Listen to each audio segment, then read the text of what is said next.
Bismillahirrahmanirrahim. Assalamualaikum warahmatullahi wabarakatuh. Baik, terima kasih atas kesempatan yang telah diberikan kepada kelompok kami. Di sini saya akan memaparkan materi tentang perkembangan keberagamaan pada manusia atau perkembangan jiwa keagamaan pada anak. Di sini adapun pengertian anak, yaitu anak adalah seseorang yang telah dilahirkan dari sebuah perkawinan antara seorang laki-laki dan perempuan, dengan tidak menyangkut bahwa seseorang yang dilahirkan oleh perempuan meskipun wanita tersebut tidak menikah, maka tetap dikatakan sebagai anaknya. Anak juga merupakan cikal bakal lahirnya sebuah generasi yang merupakan penerus cita-cita perjuangan bangsa dan sumber daya manusia bagi pembangunan nasional. Seorang anak juga yang telah dilahirkan adalah aset bangsa di masa yang akan datang ketika mereka sudah dewasa. Pertumbuhan manusia mengalami fase-fase perkembangan kejiwaan yang masing-masing ditandai dengan cita-cita tertentu.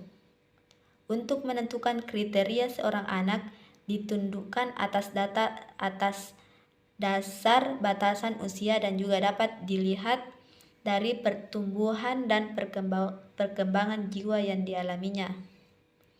Dalam hal fase-fase perkembangan, seorang anak mengalami 3 fase. Yang pertama yaitu masa kanak-kanak, di mana masa bayi yaitu masa seorang anak dilahirkan sampai umur 2 tahun. Yang kedua itu masa kanak-kanak pertama, yaitu anak umur 2-5 tahun. Dan yang ketiga itu masa kanak-kanak terakhir, yaitu antara umur 5-12 tahun. Yang kedua, masa remaja antara umur 13-20 tahun. Masa remaja adalah masa di mana perubahan cepat terjadi dalam segala bidang pada tubuh dari luar dan dalam. Perubahan perasaan, kecerdasan, sikap sosial, dan kepribadian. Dan yang ketiga yaitu masa dewasa muda antara umur 21-25 tahun. Pada masa dewasa muda ini pada umumnya masih data dikelompokkan kepada generasi muda, walaupun dari segi perkembangan. Dan yang terakhir yaitu jasmani dan kecerdasan telah betul-betul dewasa. Pada kondisi ini anak sudah stabil, namun dari segi kemantapan agama dan ideologi masih dalam proses kemantapan. Yang kedua itu perkembangan keberagamaan pada usia dini. Manusia dilahirkan dalam keadaan lemah, fisik maupun psikis.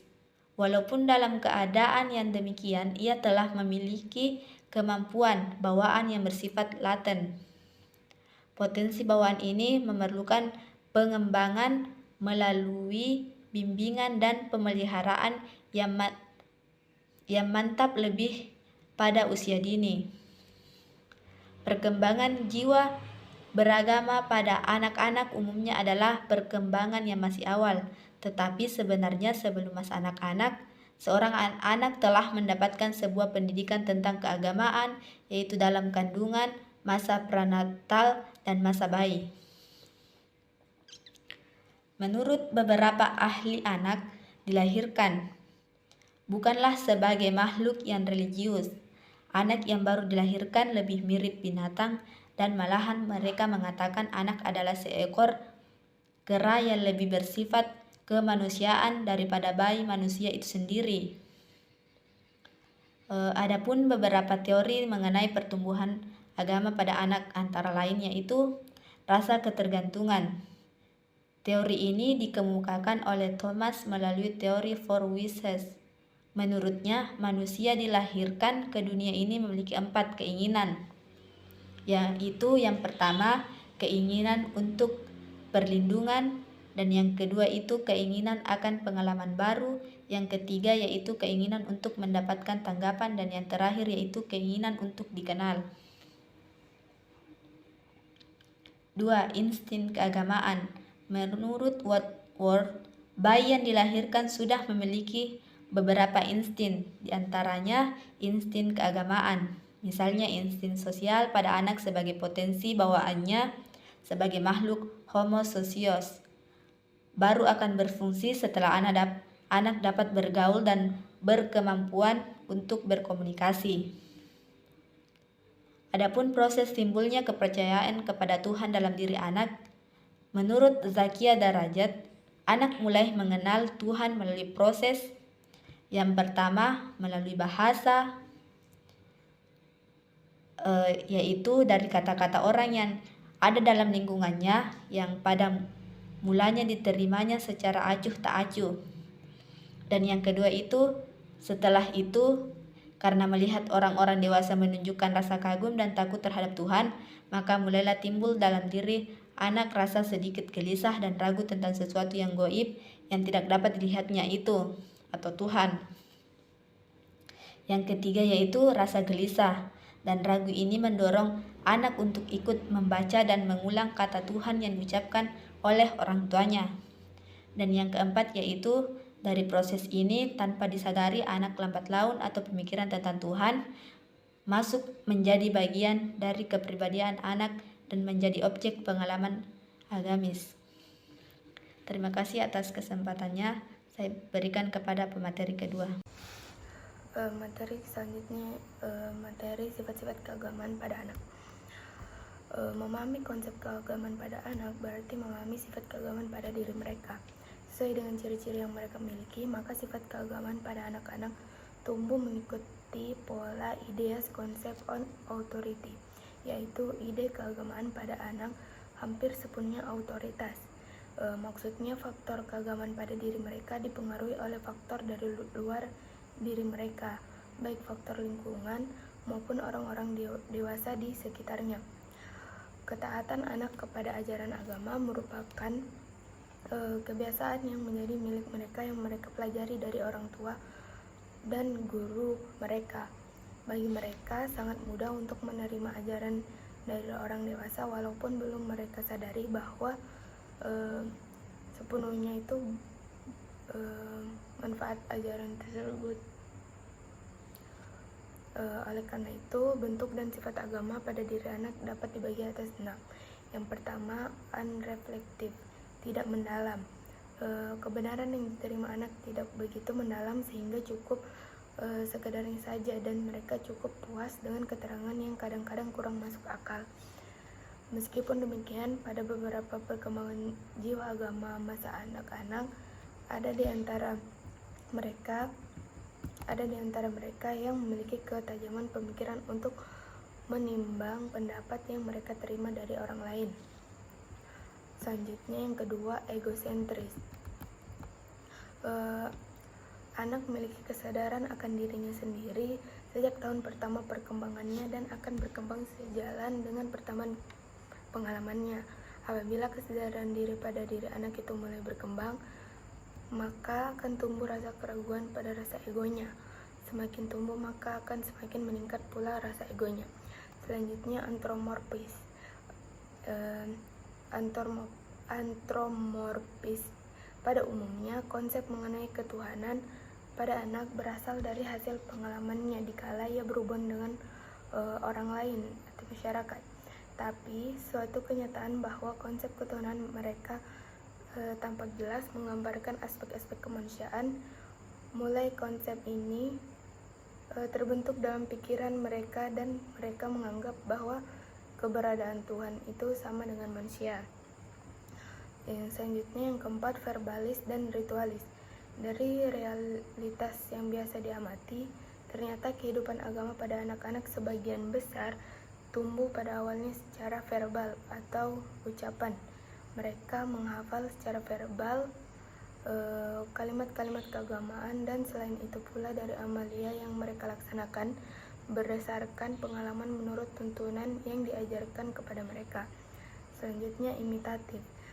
Dalam hal menjalankan keagamaan yang dilakukan oleh anak-anak berdasarkan dari hasil meniru yang mereka peroleh dari hasil melihat perbuatan di lingkungannya.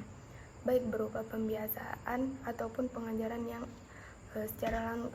secara langsung, yaitu intensif. Yang terakhir, rasa heran. Rasa heran dan kagum merupakan tanda dan sifat keagamaan yang terakhir pada anak, berbeda dengan rasa kagum yang ada pada orang dewasa. Rasa kagum pada anak belum bersifat kritis dan kreatif, karena mereka hanya kagum pada keindahan lahiriah saja. Materi yang terakhir, faktor-faktor yang mempengaruhi perkembangan pada anak. Faktor-faktor yang mempengaruhi perkembangan pada anak. Perkembangan agama pada masa anak terjadi melalui pengalaman hidupnya sejak kecil dalam keluarganya, di sekolah maupun di dalam masyarakat. Lingkungan banyak membentuk pengalaman yang bersifat religius sesuai dengan ajaran agama. Karena semakin banyak unsur agama, maka sikap, tindakan, dan kelakuan dan caranya menghadapi hidup akan sesuai dengan ajaran agama. Setiap orang tua dan semua guru ingin membina anaknya agar menjadi orang yang lebih baik, mempunyai kepribadian yang kuat dan sikap mental yang sehat dan yang terpuji. Semua itu dapat diusahakan melalui pendidikan, baik yang formal maupun non-formal. Setiap pengalaman yang dilalui anak, baik melakukan penglihatan, pendengaran, maupun perilaku yang diterimanya akan ikut menentukan pembinaan pribadinya. Pendidikan agama Islam memberikan dan mensucikan jiwa serta mendidik hati nurani dan mental anak-anak dengan kelakuan yang baik-baik dan mendorong mereka untuk melakukan pekerjaan yang mulia. Karena pendidikan agama Islam memelihara anak-anak supaya melalui jalan yang benar dan tidak menuruti hawa nafsu yang menyebabkan nantinya jatuh ke lembah kehinaan dan kerusakan serta merusak kesehatan mental anak tersebut. Adapun pendidikan agama Islam yang perlu diterapkan kepada anak sejak usia dini, yaitu membisikkan kalimat tauhid. Dalam hal ini sejak anak lahir ke dunia tidak lain yang dibisikkan atau diperdengarkan setelah keluar dari rahim ibunya kecuali Allah, dengan menggunakan azan di telinga kanan untuk anak laki-laki dan iqamat di telinga kiri untuk anak perempuan. Karena di dalam ajaran agama Islam membersihkan hati dan mensucikan jiwa agar anak-anak nantinya tetap patuh kepada perintah Allah. Yang kedua, mengajari akhlak yang mulia.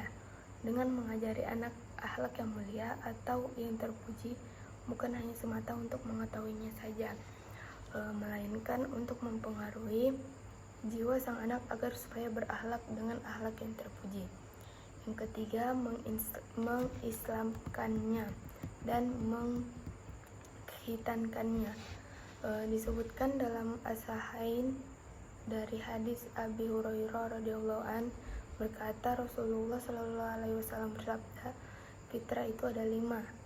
Yang pertama khitan, cukur bulu di bawah perut, mencukur kumis, memotong kuku, dan mencabut bulu ketiak. Di sini khitan ditempatkan di tempat sebagai ciri fitrahnya seseorang yang berdasarkan pada kelemah lembutan agama yang dibawa oleh Nabi Ibrahim. Yang keempat, upaya melestarikan kesehatan mental anak melalui pendidikan agama Islam. Dalam upaya melestarikan kesehatan mental, setiap anak atau orang harus mendapatkan pendidikan dan bimbingan dan penyuluhan kejiwaan.